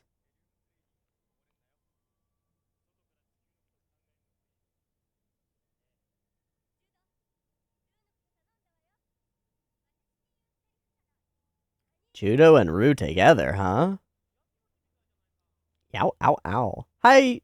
Hello. Hi. Hello. Are we gonna do anything about this? We're gonna communicate that you're fucking alive? God fucking stupid. That's stupid. That's dumb as shit. That's dumb as fuck. That's big dumb. That's big dumb as fuck. He's still gonna found his life on the idea that you're fucking dead, Lena. That's dumb as fuck. That's so dumb. Just tell him that you're alive. That's so dumb. That's dumb as fuck. I'm overwhelmed. That's not Rue. Oh, holy shit. Okay, we're doing it. Okay. Alright. Okay. Yeah, fine.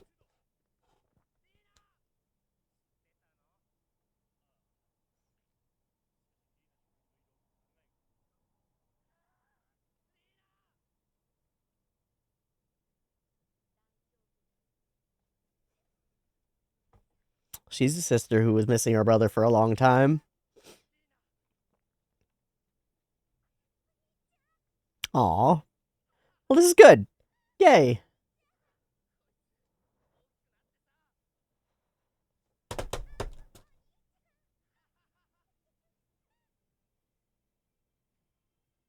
Siblings.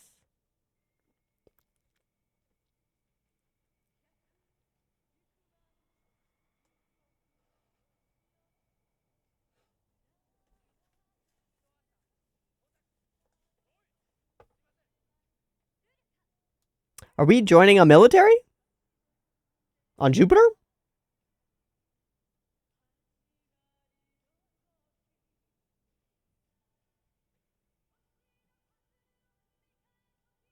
Damn, like, kind of all our main characters survived. We killed Emary, but, like, last season we killed fucking everybody.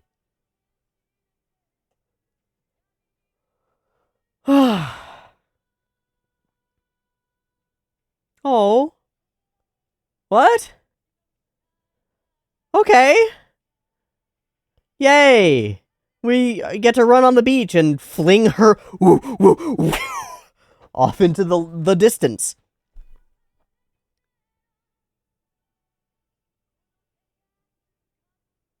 Okay, what's up? Hanging out. Heading off to Jupiter. For completely undisclosed reasons.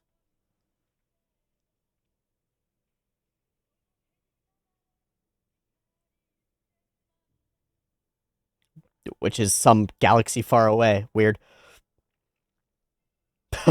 Oh, there it is. Fiend. So did we get ED? There's a minute left.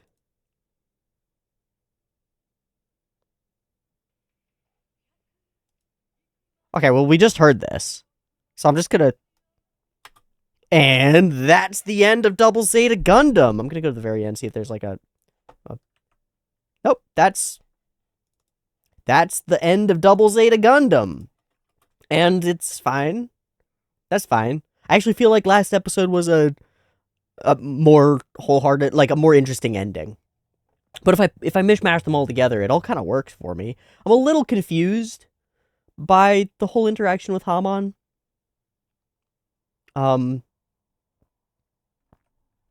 It's a cool setup. I like that we end up with this cool, thematically relevant characters get to talk to each other 1v1. It's one of the things that I really like about kind of endgame battles is you can sort of strip things down and have your characters fight over their ideals more than anything else. And we do get that, but I think that the fight over ideals with Glemitoto was better, was more compelling to me, because it's like a more direct setup with these two youths who both have their own ideals and ideas for what should be and could be. Karasun's death is heartbreaking, actually. She's dank as fuck, and she goes out like an absolute lunatic, which is correct, and that is who she is and how she does. I like that we do our 1v1 kind of outside, inside, and then everything explodes and it's all insanity. I brought you here because this is the birthplace of Xion, and now it will be your grave. Is cool, but it doesn't, like, really do anything. It just ends up being a fight in a place that's cool and thematically relevant, but that doesn't imbue a lot of meaning into the fight for me. You feel me? Hamon's got this dedicated this perspective. People live their lives alone. That is what it means to be human. Not all of humanity can become Newtypes. They'll devour the earth. They'll destroy the earth. And her purpose was to go and eliminate all those who cling to earth. Those the same people that Judo is frustrated with. She thinks that by killing them, there will be some kind of solution. I wonder, is she a part of the ideology that's like, kill everybody on Earth and let Earth go reset, and then that'll save everybody? I'm not sure. But Judo's response, I do think, is the one strong point here. Don't you have any faith in people? I think this is really potent. And I think something that we can take away for the modern day. Our conversation about the intuited rightness versus this power-hungry drivenness, and the tendency of the one with that power-hungry drive to view themselves as like correct and righteous and justified. I think that applies really well to our modern day, where we've got people with extraordinary power, mostly in monetary form, making decisions for the whole population. And it seems like when I read through the philosophies that are undergirding those decisions, a lot of it comes down to a deep lack of faith in people, a deep feeling that people are consumers only, are stupid, are individualistically driven only, that there is no altruism, that there is no, like, that takes the economic arguments to their logical extreme. And I understand that that's the logical extreme, but I think it misses something about people. As our world, our species, is facing down these deep existential threats that we have to make decisions about as a populace, as a whole, the people who currently have power are making decisions as though the earth will be devoured and there's nothing that can be done about it. And I think there's this precluding of possibility. This like, yeah, well, there's no hope, and there's no chance that something will change. And there's no chance that we'll invent or create a way. And there's no chance that people would band together and work on individual levels and sacrifice in order to make things different. Don't you have any faith in people at all? What if we came at this from a completely different perspective? Don't you understand that your perspective, your hate, is only going to cause itself? Blasts Hamon back. Rid yourself of that blood. And she says, I will rid myself of nothing. She's blasted back and away. But she emerges again because she's not done yet. Because I have this body, I can do this. I'm not really sure what she means, but in practice, what she does is she runs away and then tries to trap him. She tries to keep fighting. Because I have flesh and blood, I can keep fighting. But, like, it's not strong, I don't think.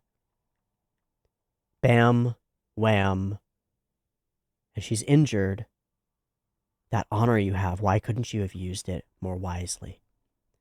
You're honorable enough to go in for one-on-one combat and hold to those rules and lose because of it. Why couldn't that honor have led you to just not fight me? You know? Like, why couldn't your honor have led you to just, like, communicate and consider other possibilities? If only you'd used your abilities differently, you might have even saved the earth. And her response is that my own path proves that we're still pulled down by gravity. But then it was all meaningless. She says, yes, because you stopped me from exterminating them all. All because of you meddling kids. All because I met such a strong child. So our villain is foiled and is unrepenting. She does believe that if she had been able to pursue her goals fully, that it would have been for the best. That she would have been able to exterminate those clung to Earth. And that by Judo's actions, by stopping her, and Glemmy's actions, by stopping her, all we've done is force humanity to... We've put a band-aid on it. We've prevented this uprising that would have overthrown it all. And now we get to continue with the same bullshit. Not a fresh start, but the same circumstances over. The same fertile ground that led to these rebellions will repeat itself. The same people are in power. Our little squad of individuals has learned an immense amount. But they have to go. Judo and Rue have to go. They don't want to stay here. They don't have power. The rest of them don't have the ability to influence things, really. They stopped this potential existential threat only for the slow burn of the reality that they've been living in this whole time. The one that shaped Shangri-La and shapes Earth and shapes all of these sides and systems that enabled the Titans and enabled the bad guys to get their foothold psychologically. Those systemic inequalities, those problems, the fundamental issues, the destruction of Earth's ecosystems, the disrepair of the sides, the power held by adults over children, none of those things get resolved by this. We fight off a direct threat in order to maintain a status quo that none of us are really interested in maintaining, that everybody really wants to change. So, the world of Gundam resettles after an immense conflict and chaos that lights the skies up. It settles once more into a very human, very politically driven, very unequal solar system. A place still burdened by all of the weight of the past. All of our battle has done nothing to throw off those chains. Not really. So what the hell are we going to do next? I don't know.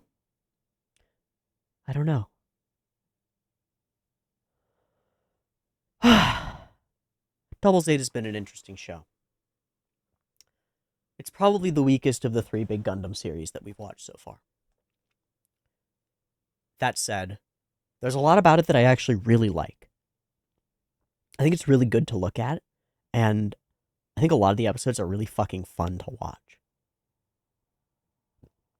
As a whole big series that's trying to really say something, I felt like Zeta managed to say something at its conclusion much more effectively. OG Gundam maybe too. Perhaps it's because we're trying to do something different here. To express differently. That ZZ doesn't hit quite as well here at the end. But I think as a whole, ZZ stands. I'm not surprised, and I understand the perspective of the people who were against ZZ, or said that ZZ was dumb. There's definitely tonal whiplash in this show. It's a pretty wild fucking ride. And yet there's something about that tonal whiplash that really lands for me. Something about the loss of innocence, the loss of childishness as things get more and more serious and more severe. This world and war, it breaks everyone. And it doesn't matter if you're a bunch of happy-go-lucky kids. That doesn't stick through. But we watch those happy-go-lucky kids evolve. And we watch them interact episode by episode and really grow. It's slow, and so it feels like kind of like frog in hot water. You don't notice it, but we compare Bija and L and their conversation with Judo here near the end with how they were near the beginning, or even midway through when Bija was still struggling with understanding power and authority and kind of had a bone to pick with Judo for being the cool guy and stuff. Like, these characters have grown organically in really powerful ways.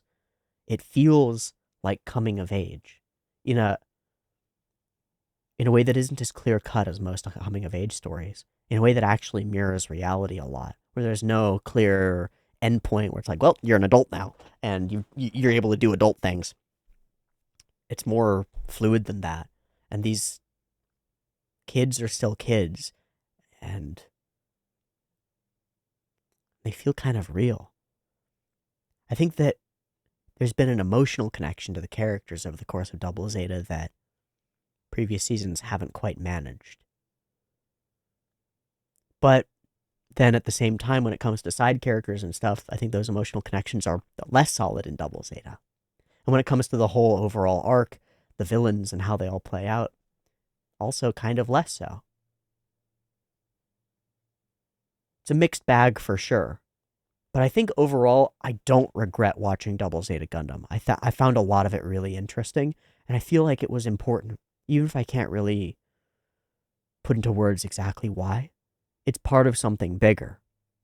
It's part of this whole Gundam thing that I've been incorporating and trying to understand. And trying to understand the influences that it's had on everything else. I think ZZ's been a big and important part of that.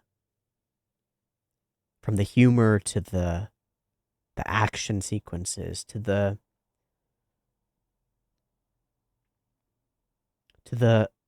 disconnected storytelling that comes together in the end to feel like it's told some really important stories.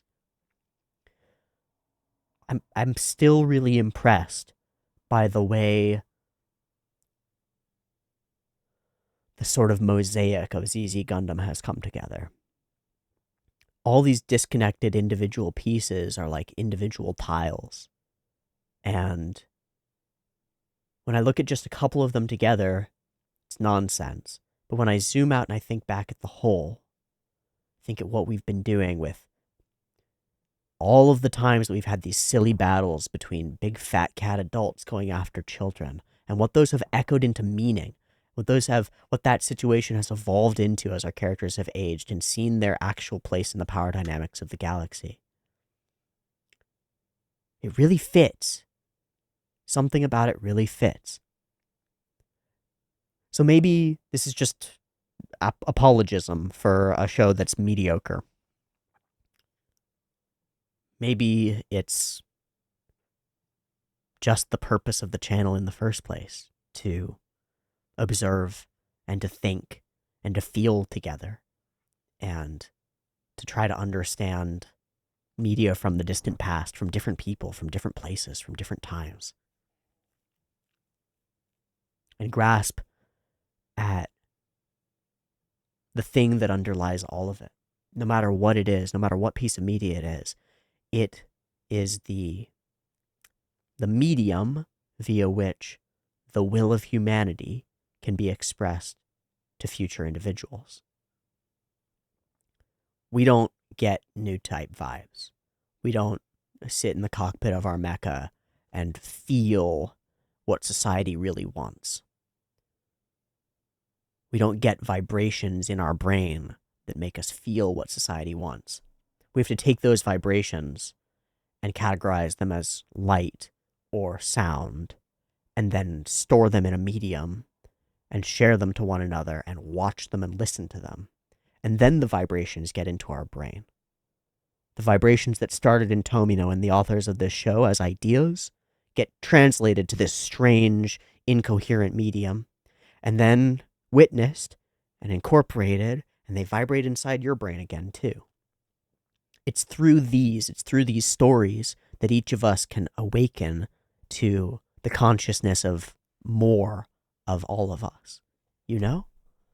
It's through examining and witnessing and experiencing that we hear each other. Really and truly. And I'm contributing to that right now by talking about it. So there's a piece here, a piece of this interconnectedness and the power of interconnectedness to form identity, to shape decisions. There's a piece of that rings with itself, that resonates. And it resonates in me, and it resonated with the people who made the show. And it resonated with you when you first watched it, and it resonates with you now again when you watch it. Ideas from one mind to another, thoughts and feelings shared across space and time from people who are dead. Some of them, yeah? From beyond the veil, their dreams appear to us through the screen and shape our decisions moving forward. There's something to that about Gundam and about ZZ in particular that I think is worthwhile. I judge it to be so. And because I'm the one who chooses my own experiences, that's all that matters, huh? A flawed piece of media? Deeply. As are we all. And in its flaws, it works. Works for me. So I'll say thank you for watching Double Zeta Gundam with me. I apologize for my breaks and weird timing along the way, but overall I'm glad to have watched it, and I hope you are too. I'll see you when I decide what to watch next. I'm not sure what it's going to be. We will watch Char's Counterattack at some point, 100%. Whether that'll be soon or not so soon, I'm not sure yet. But thank you. Much love. Early access for other stuff and voting for polls and things on the Patreon. If you enjoyed the content and want me to survive, throw me $1 on the Patreon. That's the best way to ensure that I'm alive and can continue to do this. And I'll just say thank you very much. And good luck out there. It's a strange, war-torn solar system that we exist in, and